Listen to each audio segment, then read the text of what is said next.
Frères et sœurs en Jésus-Christ, bonjour, bienvenue une fois de plus à notre émission Une minute avec Dieu. Aujourd'hui nous sommes lundi, 14e jour du mois de novembre de l'an 2022. Que la grâce soit rendue à l'Éternel, au Dieu vivant, au Dieu très haut, de ce qu'il nous a permis d'être encore vivants et de pouvoir partager ensemble ce matin.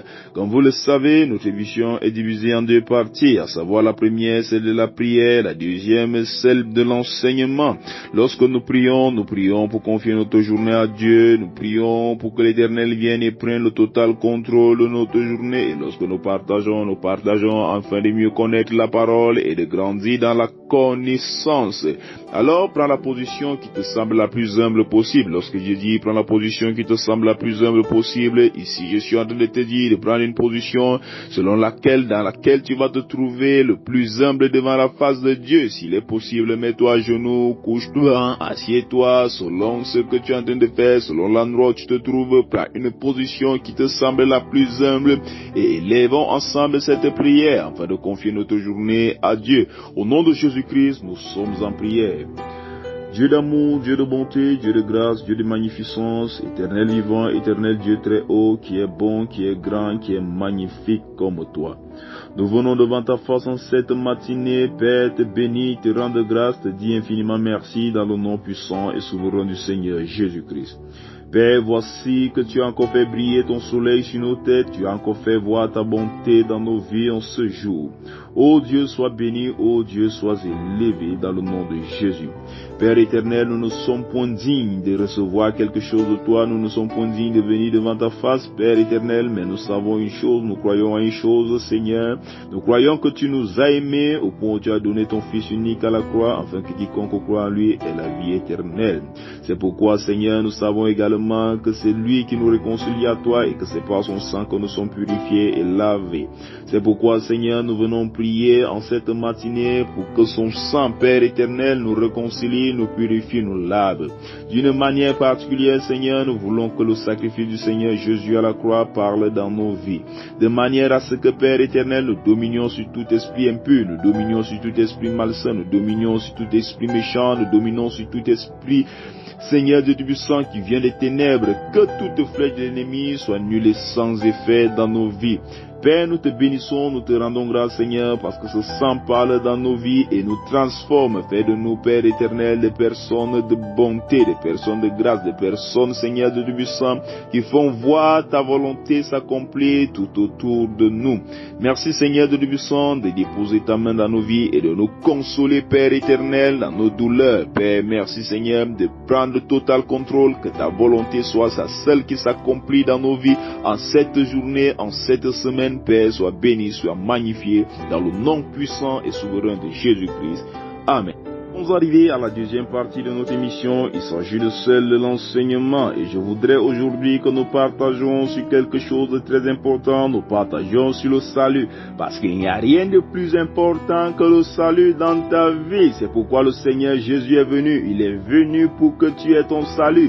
La Bible nous dit dans le livre de Jean, le chapitre 3, le verset 16, que Dieu a tant aimé le monde et a donné son Fils unique afin que quiconque croit en lui ait la vie éternelle. Je voudrais que tu vois ce verset. Ce verset dit enfin que quiconque croit en lui. Cela signifie que c'est la finalité. Le reste des choses, lorsque la Bible parle de ces choses, la Bible les appelle les signes. Il dit voici les signes qui accompagneront. Elle dit que le reste des choses, ce sont juste des signes qui t'accompagnent pour que tu comprennes que la finalité est également vrai, que si tu crois au Seigneur Jésus, tu auras ta vie éternelle. C'est pourquoi le Seigneur Dieu Tout-Puissant, le Seigneur Jésus est venu, il est mort à la croix.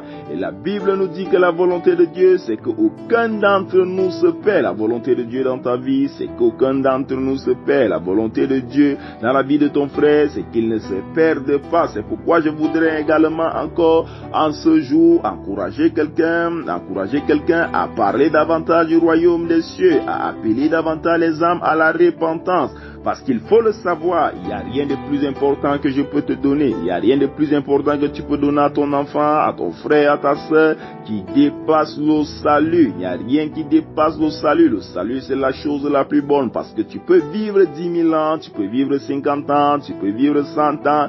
peu importe le nombre d'années que tu vis sur terre, tôt ou tard tu devras quitter ce monde et tu auras besoin de ce salut. Et la Bible nous dit qu'il y a un temps pour la fin, il y a un temps pour la fin.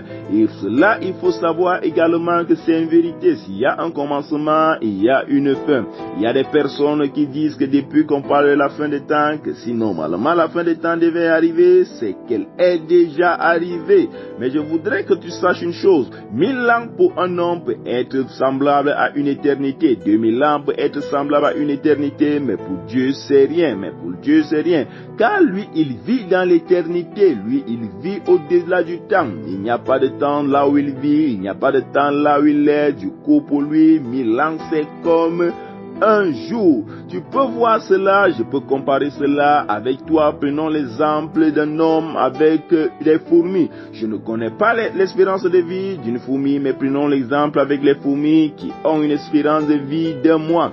Si une fourmi a l'espérance de vie d'un mois et que toi, en tant qu'homme, tu as l'espérance de vie de 70 ans et qu'il t'arrive de prendre un tas de fourmis et de mettre dans une bouteille, et dire à ces fourmis, je viendrai vous libérer bientôt. Ces fourmis qui ont une espérance de vie d'un mois, pour eux bientôt, ça peut sembler quelques heures. Pour eux bientôt, c'est autre quelques jours. Pour eux bientôt, c'est autre quelques semaines. Mais pour toi qui es un homme, mais pour toi qui as une espérance de vie de 70 ans, pour toi bientôt peut sembler être égal à 5 ans.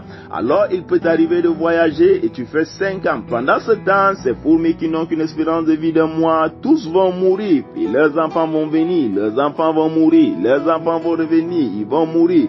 Des générations vont passer, plusieurs générations vont passer. Pour eux, ça va sembler à une éternité. D'autres vont perdre la foi. Ils vont voir que cela n'est pas possible, que c'était un mensonge de ta part. Mais pour toi, un mois n'est rien. Pour toi, un mois, c'est un temps court. Pour toi, 2 mois, c'est un temps court. 5 ans, c'est un temps court. Lorsque tu vas revenir après 5 ans, c'est à ce moment-là qu'ils sauront que exactement tu avais raison. C'est pareil avec nous et le salut. L'Éternel dit qui revient bientôt. Bientôt de Dieu n'est pas comme le bientôt d'un homme. Pour toi, bientôt peut être semblable à 1 an. Pour toi, bientôt peut être semblable à 100 ans. Mais le bientôt de Dieu peut être semblable à 10 000 ans. Ça peut être semblable à 3 000 ans, à 40 000 ans. Parce qu'il est au-dessus du temps. Il vit au-dessus du temps. Il vit dans l'éternité. C'est pourquoi tu ne dois pas te décourager. C'est pourquoi tu dois savoir que le salut est vrai. Que tôt ou tard, tu auras besoin de ce salut. Et il n'y a pas de salut nul autre ailleurs qu'en Jésus-Christ. Je voudrais qu'en cette semaine, tu te donnes un objectif de parler du Seigneur Jésus à quelqu'un, de manière à ce que tu sois à mesure de sauver une âme, parce qu'il n'y a rien d'autre de plus important. C'est important de parler à quelqu'un de la guérison du Seigneur Jésus, c'est important de parler à quelqu'un de la capacité du Seigneur Jésus à le guérir, mais la Bible nous fait comprendre que la finalité, c'est que nous ayons le salut. Alors c'est plus important de le parler du royaume des cieux, c'est plus important de le parler du salut de son âme, parce que le Seigneur veut racheter tous nos âmes. L'Éternel veut nous amener à vivre dans la gloire au jour du jugement dernier, à être justifié par son sang. Toi qui es en train de vivre une situation compliquée, donc ne te décourage pas. Il faut que tu saches que l'objectif du diable dans ta vie, ce n'est pas uniquement te rendre malade, mais son objectif c'est que tu renies ta foi afin de perdre ce salut. Alors mon bien-aimé, reste attaché à Christ, quel que soit ce qui t'arrive dans ta vie, sache que ce qui est final pour toi, c'est le salut. Sache que ce qui est plus important pour toi, c'est le salut. Sache que ce qui est plus important pour toi, c'est que le Seigneur Jésus-Christ reste attaché dans ta vie, qu'il reste le maître dans ta vie. Ne perds pas espoir, ne change pas, reste le même, reste attaché à Christ. Appelle-le davantage dans ta vie, afin que tu obtiennes ce salut au jour du jugement dernier. Que Dieu te bénisse. Nous allons continuer demain. Shalom, shalom, shalom. Nous bénissons également nos bien-aimés qui envoient des témoignages. Toi également, si ta vie a été transformée au courant de cette émission, ta relation avec Dieu a été transformée, envoie ton témoignage. Fais un audio et envoie ton témoignage. Si tu as reçu des prières, l'homme de Dieu a prié pour toi et tu as reçu la guérison, tu as reçu ta guérison également au travers de cette émission, envoie ton témoignage. C'est important de témoigner et envoie-le via le 696 44 12 73. Que Dieu te bénisse. À demain s'il plaît à Dieu. Shalom, shalom.